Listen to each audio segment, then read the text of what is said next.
Hello, I'm Call of Duty owning 123, and today I'm bringing you my ultimate Black Ops Zombies survival guide. Whether you're a beginner, I'm going to show you an introduction to zombies and get you used to the layout of how you play it. And for those of you who have had a bit more experience, I'm going to give you some helpful tips and tricks that can get you to higher rounds.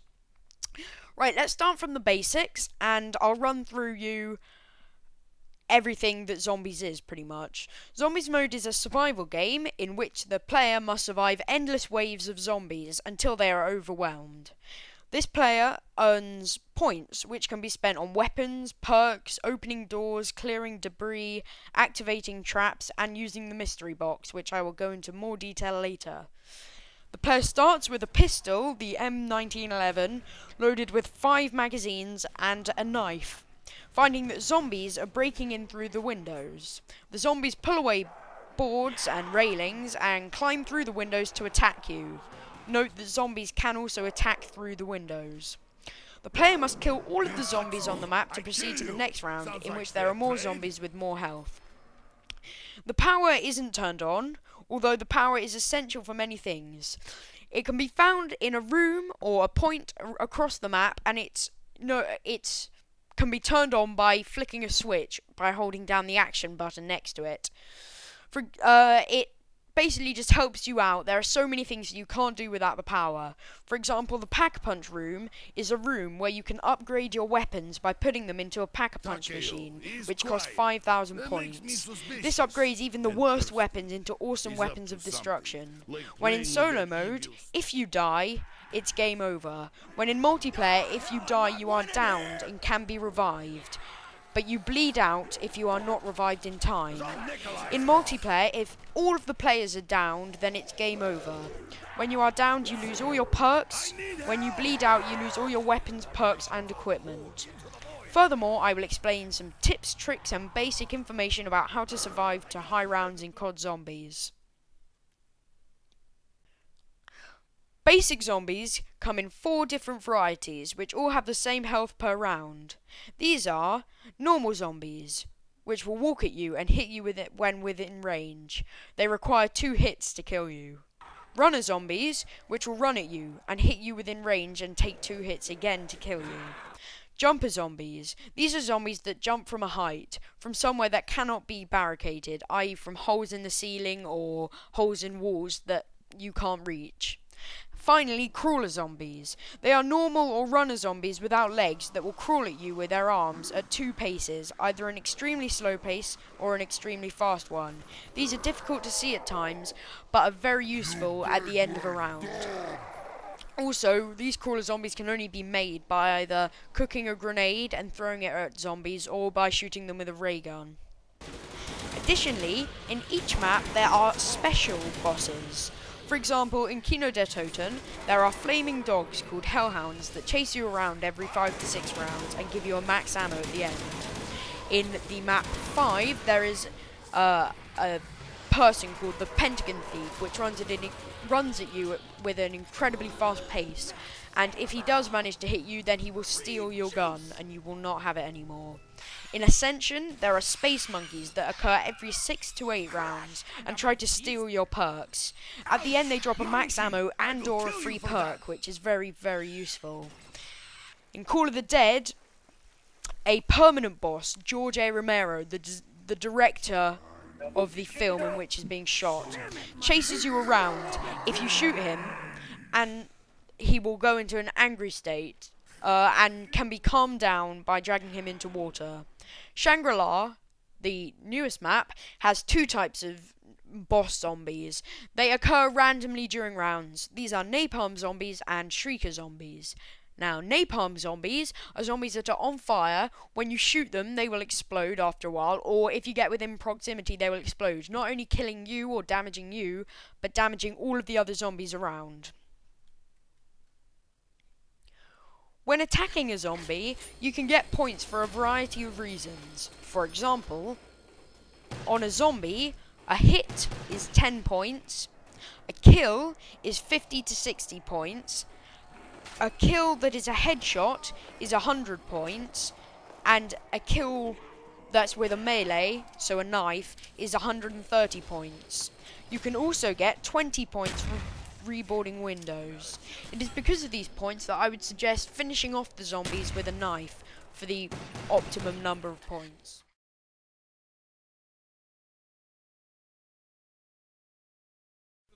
You can get weapons in two different ways. By buying them for set points off the walls, you will find these all around the map. However, they tend to get better as the map progresses, so you'll find the better weapons further away.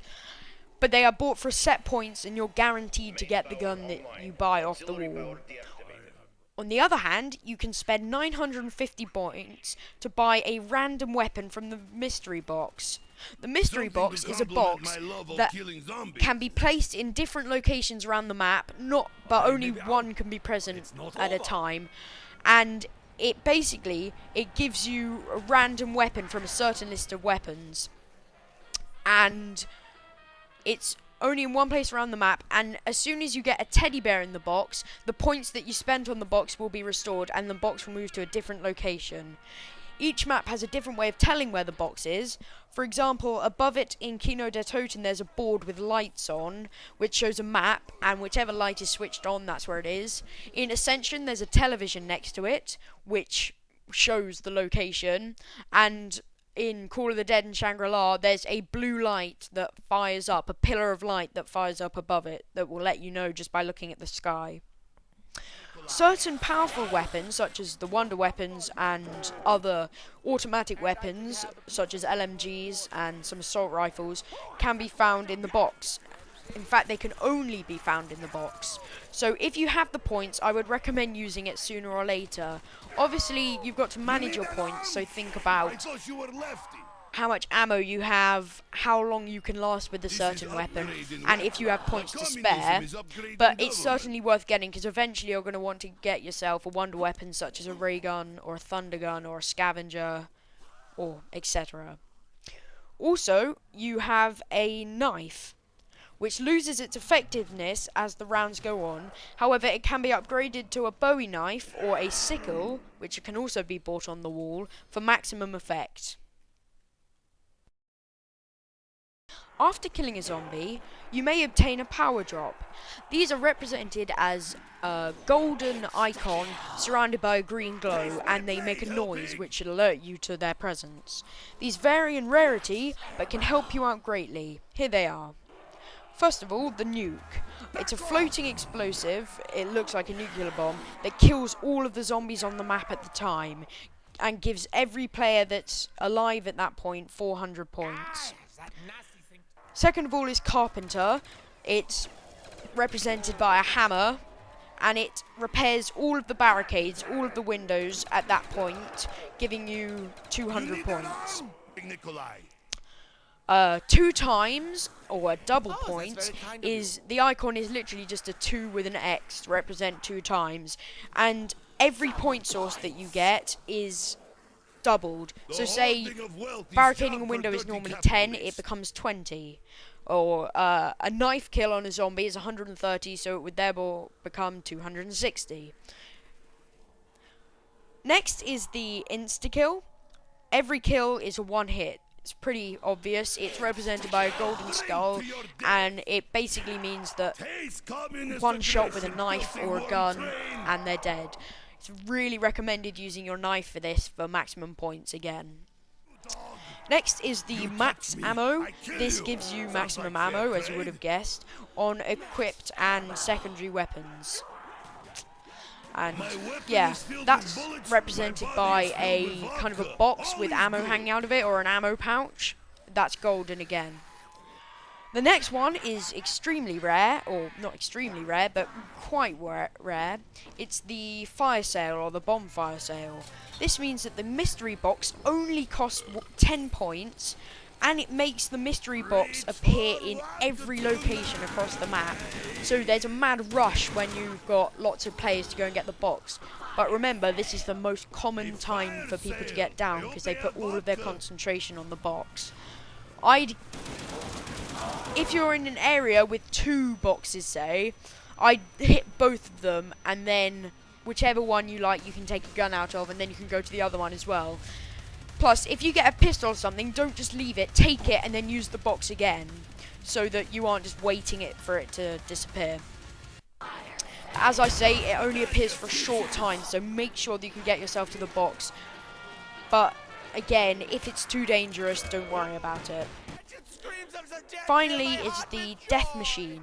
It's represented by a blue holographic aura with flying bullets in the middle, and it spins. However, the time that you have to get to it and use the power-up is much shorter. It gives you a huge minigun for a limited time called the Death Machine, and it's got infinite ammo, and it's almost a one-shot kill on zombies on most rounds. So that's very good. Of course, if you see a perk drop or a power drop, the best tip I can give for these is this. If you see it, but you're in too much of a dangerous situation and there's a risk of you dying, don't get it. Perks are invaluable in Black Ops Zombies, but only 4 can be bought at once. They grant special abilities to aid survival. However, they can only be bought once the power is on. They are shown in a vending machine style. Each vending machine looks different, and they each have a specific colour which should tell you which one's where. Depending on the map, normally they're in the same positions. However, on Shangri-La, the perks move around, and there are different perks in different places, depending on each game that you go into. Here are a list of all of the perks up to date to Shangri-La. I don't know if any more perks are going to be released in future map packs, but this is them so far. Juggernog is 2,500 points, and it causes the player to take 4 to 6 hits from zombies without dying. This is normally 4, but it depends how good you are. Sometimes you go 4 and then you go red, and that's when you know that you're in trouble. But that's extremely helpful. It's the best perk in my opinion. It's a necessary beyond at least round 10. Next, Speed Cola. 3,000 points. It increases reload speed. It's most useful with LMGs and slow reloading guns, and it basically means that if you're in a tight spot and you're getting surrounded, you can reload a lot quicker and get yourself out of it. Next is Double Tap Root Beer. It's 2,000 points. It increases your fire rate, so it's most useful with shotguns, sniper rifles, or 3-round burst guns such as the M16 or the G11. However, this perk can waste bullets. But the effectiveness of it is, I've been looking up on the internet, and if you imagine that you got it at round 20, well, it would increase your fire rate to be 3 rounds less. So at round 20, you'd be killing zombies at the speed as if you were killing them at round 17. So it's a very useful perk, just it does take up your ammo, so make sure that you use it wisely, whichever guns you have. Next is Quick Revive. This is a special perk. It's only 500 points in solo, but 1,500 in multiplayer. In solo, it revives the player automatically, making it a must-have, and it's available without the power. However, you can only buy it 3 times before it completely disappears. It means that when you are downed, it revives you, which takes some time, but it gives you the Mustang and Sally, which is the original pistol upgraded, and it's basically dual grenade launchers that are pretty much an insta-kill for the first 20 rounds at least. And then in multiplayer, it's not available without the power, but it considerably decreases the revival time of your comrades, as you can imagine the title, Quick Revive. Next, these next 2 perks are the perks that were released in Ascension. They both cost 2,000 points. So the first one is PhD Flopper. This removes splash damage. For example, from a ray gun, it means that you can have a direct hit, but then there's also a ring of damage around that, so any zombies in the splash damage area will get damaged. However, the downside to splash damage is that if you shoot it at the ground near you, it will damage you. So it removes splash damage, and it causes a nuke effect when you dive to prone off of an object. So say you dive to prone down a set of stairs, it would produce a nuke effect around you and kill all the zombies around you. However, you've got to be very wary where you do it, because if you land on top of a zombie, then the nuke effect won't go off and you will get downed. So it's more for the splash damage effect than the dive to prone effect, but you can use it how you wish. The next perk for 2,000 points is Stamina Up. This increases your speed and length of time sprinting slightly. So your speed is increased, and I'm not sure how much it is, but slightly the length of time that you can sprint for is increased. The most recent perk was in Call of the Dead, and that is Deadshot Daiquiri. 1,500 points, and it grants you instant headshots when not aiming, and I think it might give you instant headshots when you're aiming, but I'm not entirely sure. Also, it makes the reticle when you're not aiming smaller, so it's effectively steady aim from Modern Warfare 2, so it makes the reticles closer together, which is extremely useful when you're hip firing. Now I'm just going to give you some more advanced tips, or if you already know these tips, then they won't be so advanced, but it's worth having them nonetheless. First of all, much of the tension in zombies comes from having to manage your limited resources. All players start with a pistol and 500 points to spend, enough on either map to buy a rifle or a shotgun in the first room. Feel free to pick one up, but don't bother using it until round 3 or 4, or you can just use your pistol and knife completely and get an SMG in the next room. Instead, I would rely on your trusty knife melee attack, so you can knife them, and that's pretty successful in the first few rounds. First round zombies go down with 1 knife swipe, second round zombies with 2, and so on and so on. To maximise your points, put 6 pistol bullets into each zombie before knifing it into re-death.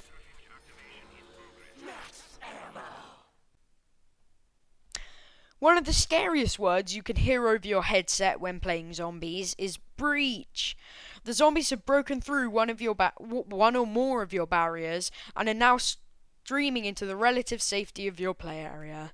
If you plan it right, however, a breach can be a good thing. During the early rounds, when your knife is still a valuable weapon, position yourself so you can cover one or more of the windows and let them come in. Down zombies will sometimes drop power-ups, as these can only be released once they break into the room, but only if they've breached. So yeah. What you're looking for in the early rounds is a good ×2 point boost to get your points up, or an insta-kill so that you can knife them. Crawler, or the term crawler, refers to a still functioning zombie who has had his legs blown off by an explosive blast. Creating a crawler and keeping it alive at the end of a round is an invaluable strategy. It works with every strategy, and even if you don't have a strategy, it's worth keeping one. They're slow, but they're the slowest enemy in the game, so therefore they can be easily avoided. A round won't end until all of the zombies are put down, so make your adorable little crawler, then run around re-upping your ammo, buying new weapons and opening doors without the hassle of a pursuing horde. Beware though, crawlers will simply expire on their own after a while. If you suddenly hear the round-ending guitar riff, quickly regroup with your team and prepare for the next onslaught. This one really ought to go without saying. The only way, or the best way to survive in Black Ops Zombies, is to function as a group. Resist the temptation to wander off, work with your team, shout out breaches, take turns spending points to open doors. Cooperation is necessary for survival, and it's even better if you have a headset or some means of communication with your teammates, as otherwise the whole plan could go to a mess. Say, if one of you wants to go and get a weapon, then you might want a friend or two to come and cover you while you go and get it. I can't stress this enough, but especially in the later rounds, if you have a good tactic going, stick to it. I mean, I think that one of the best ways of getting to the later rounds is just by having a good strategy. Develop it. It doesn't have to be the same one every game, but if you find something working, especially if you're with a group of friends, don't try and change it unless you're just playing to have fun. If you want to go for the high rounds, develop a strategy. And now I'm just going to give you Kodo123's top 10 general tips for zombies, whether you're beginner or intermediate or expert. First of all, get Juggernog as soon as possible. It's the most valuable perk and it will save you so many times. You will not survive beyond round 11 or 12 if you do not have it. As in, prioritize it before spamming the box. Once you have it, then you can concentrate on ammo. Tip number 2, knifing in the early rounds maximizes your points. Again, that's what I've been saying the whole time. Knife in the early rounds, because the only thing that the early rounds are about is getting points, so that you aren't stuck later with 0 points, no ammo, no perks.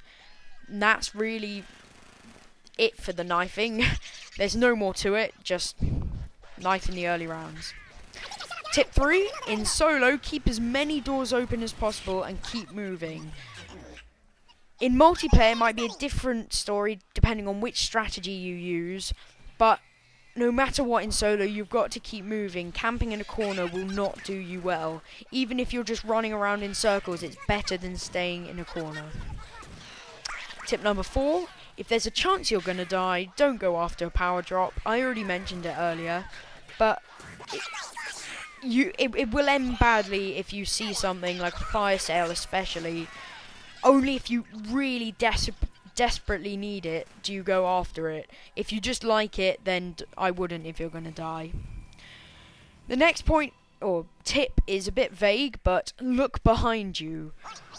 One of the most common reasons for death is because you'll be running away backwards trying to shoot a rape train that you've got in front of you, and zombies will spawn behind you and they will kill you and you'll get trapped, and it's not good. Goes without saying. Next tip is bullets to the head, or headshots, will do more damage and give you more points. Seems like a blindingly obvious point, but the amount of times that I've seen people shoot a whole thing of zombies and they're just shooting the feet, and it's like, well, if you want to conserve your ammo, it's always best to just shoot for the head. Like, even if you miss out on a couple of headshots, just it gives you, an extra 40, 50 points, which if you times that by 5 for 5 zombies, it's a couple of 100 points, and that really is quite valuable, especially in the early rounds when you have the time and the concentration to aim for headshots. Next tip, leave 2 zombies, or like regular zombies, just make sure they're not runners, or a crawler, especially. A crawler is amazing at the end of each round in order to sort yourself out. Get your perks, pack a bunch of guns, get more ammo, link up the teleporter if you're in Kino, etc, etc. That should be pretty obvious, as I've been talking about it quite a bit, but yeah. Next, grenading a zombie will more likely than not create a crawler. Even more chance if you cook it. So that's the way, I guess, these 2 tips kind of related, in that this is how you create a crawler. You chuck a cook grenade at it, or a ray gun. Well, don't chuck the ray gun, that's really weird and you can't even do that. But fire the ray gun at it. I've sometimes nicknamed the ray gun the crawler maker, because it is the crawler maker.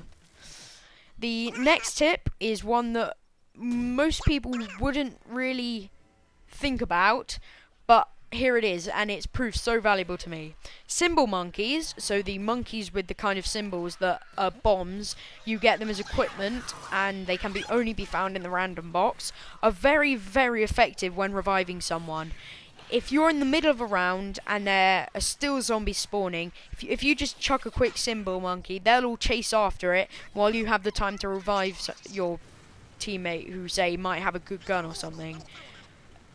Exactly the same goes for the other equipment, the Gersh device and the Matryoshka dolls in Ascension and so forth. They will really, really help out. I mean, even just regular grenades, but especially those, they'll help out if you just need the split 5 seconds to revive someone.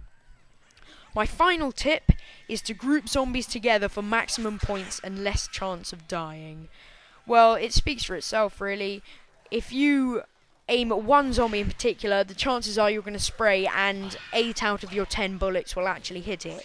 If you group them all together, if you spend a minute or two grouping them all together and get them to chase you, turn around in a narrow choke point and shoot them all, you're guaranteed at least, well, you are guaranteed probably 10 out of 10 shots, unless you're really rubbish with aiming, of hitting the zombies. And headshots are more likely if you group them together and you aim up, because on most guns, if you aim at their chest, then the recoil makes it go up a bit, so there's a 50% chance of getting a headshot. So yeah, group them together, that, and it's so satisfactory, shooting a load of zombies at once. Try it, it is good. Thank you for watching this survival guide on zombies. I hope that you can pick up a few tips and get to higher rounds, and thank you for watching. Comment, rate and subscribe please.